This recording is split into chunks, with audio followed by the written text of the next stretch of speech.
2 years ago, I addressed you as the newly anointed director of the Serious Fraud Office. I was less than a week into the job, and the world has changed significantly since then. Protecting our economic security has become ever more important for governments around the world.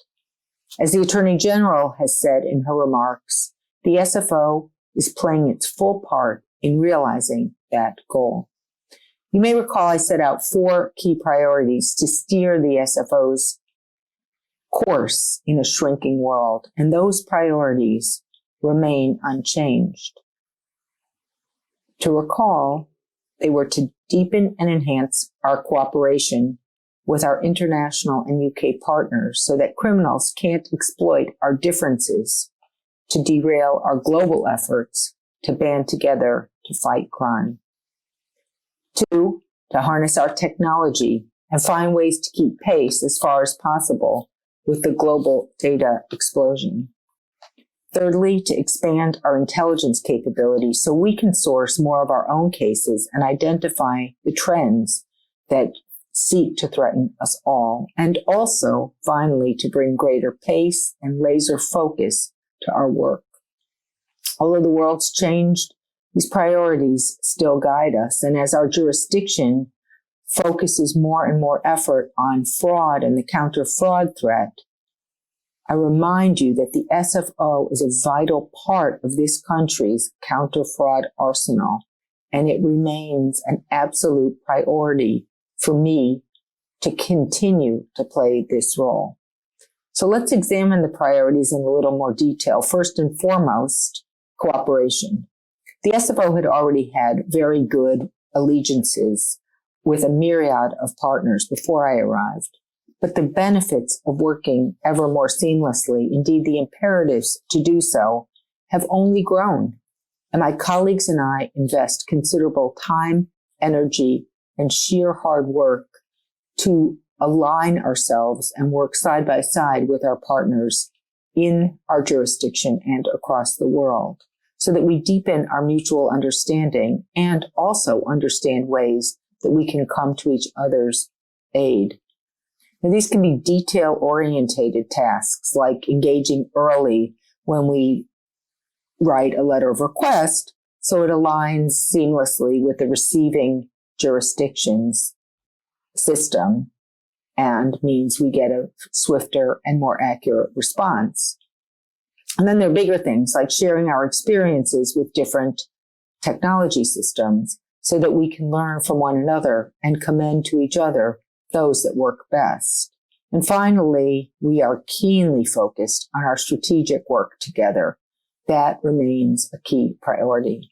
The SFO is part of a network of national and international law enforcement agencies. And like an ecosystem, we thrive on our interrelationships, and those that we've built through solid successes resonate in particular. I focus with you on the DPA that we jointly landed in Airbus. That involved France's PNF, the U.S. Department of Justice, and the SFO. And we reached an unprecedented 3.6 billion euro global settlement with the company. That's the largest corruption-related DPA ever, anywhere to date. It's a significant achievement and reflected years of investment from many countries, not only the 3 that signed on the dotted line. I'm proud that the SFO is making a significant return on investment. Airbus alone yielded just under €1 billion to our treasury. And over the past 4 years, when you add it with Rolls-Royce and the other DPAs, we've contributed over £1.5 billion. We continue to support the National Economic Crime Center in many ways. Not only do we play a role in standing up the organization through our colleagues and working, investing some of our key analysts to ensure that that organization was built in an appropriate and helpful as possible way. But we now have 5 secondees there work together to ensure our casework is being done by the most appropriate organization and that the skill sets that we bring to bear are done so in a way that maximize what we can contribute and what the others can contribute to combat the crime we all face. The secondees represent our current and ongoing commitment to the success of the NEC and our belief that united law enforcement is the only way to go. As to technology, there's little doubt that law enforcement and successful prosecution is predicated on intelligent use of data. We can't fight crime effectively without state-of-the-art technology to ingest, interrogate, and analyze it. The SFO has invested in sophisticated e-discovery through a platform, and now our focus is on unlocking its benefits to the fullest by harnessing big data and implementing the high-performance computing tools that will allow us to process and analyze the data, which is our evidence, more quickly and comprehensively. Our goal is to use people where they add the most value and to leave technology to do the repetitive tasks to which it is best suited, like reading patterns and quickly consuming those patterns and ingesting them. We found that machines do this more consistently and quickly than humans, and we've used that to great effect in the Rolls-Royce case, where we shaved decades of work off the resolution process by enabling the SFO robot to do its work in that case. Digital forensics is key, and a world of data can be carried on a mobile phone, only a fraction of which may be relevant to our cases. So investing in this area will enable better targeting and extraction. We're increasingly using big data analytic tools to bring forensic precision to our work.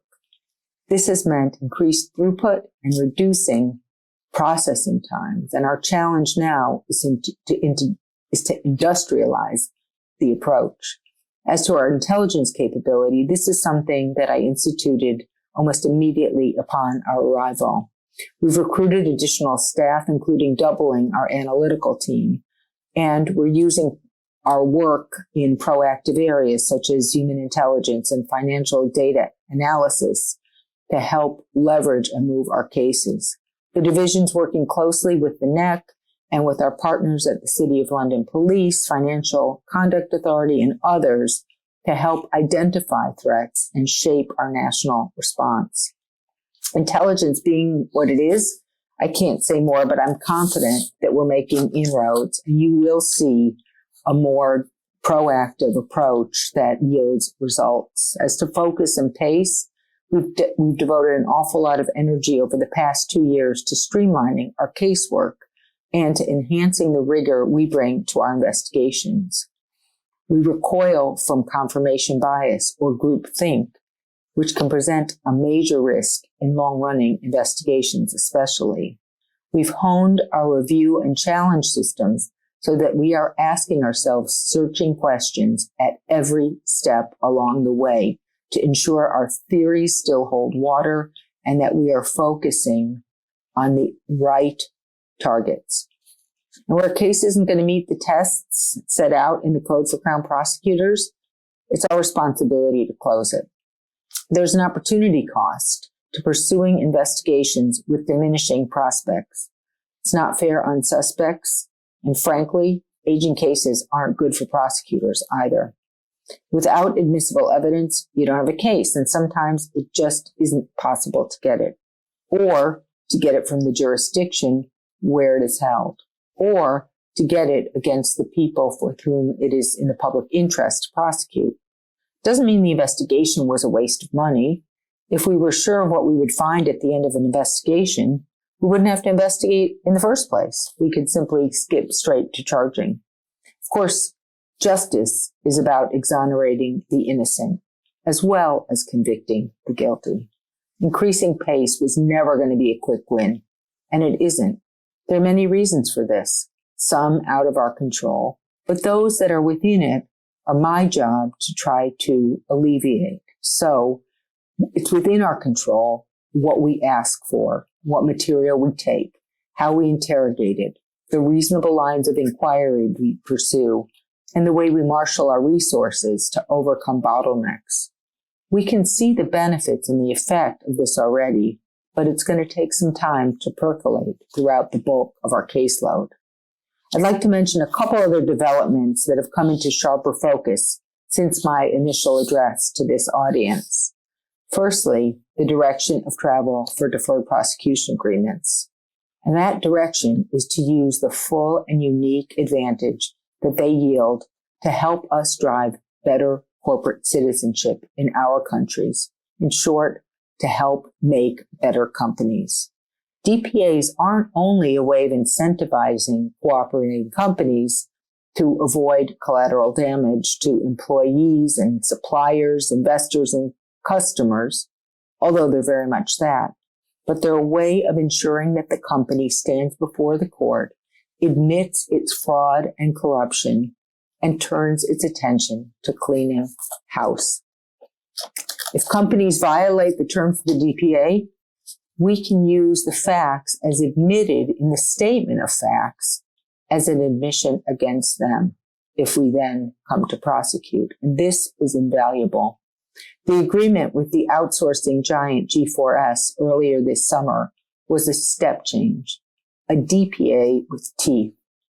The agreement requires ongoing scrutiny throughout the course of the DPA to ensure that the company's promises about continuing to clean house yield fruit and that the U.S. taxpayer gets the full value from the very substantial government contracts into which that company enters.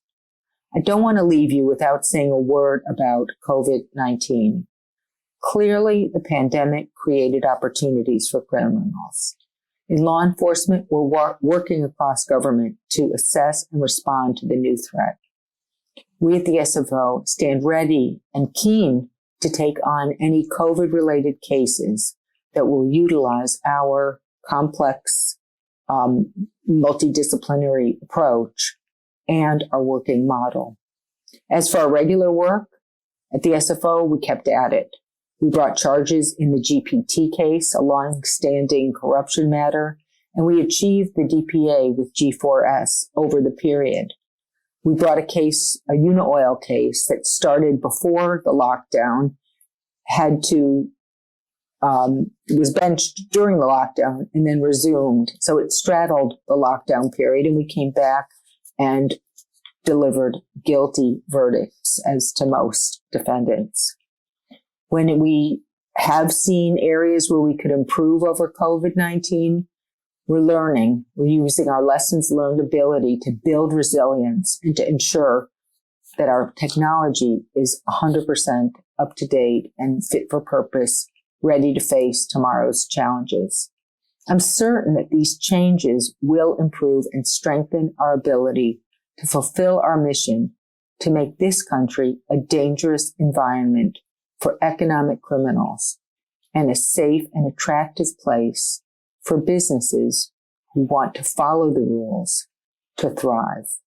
I look forward to working on this goal with all of you. This country deserves nothing less. Thank you.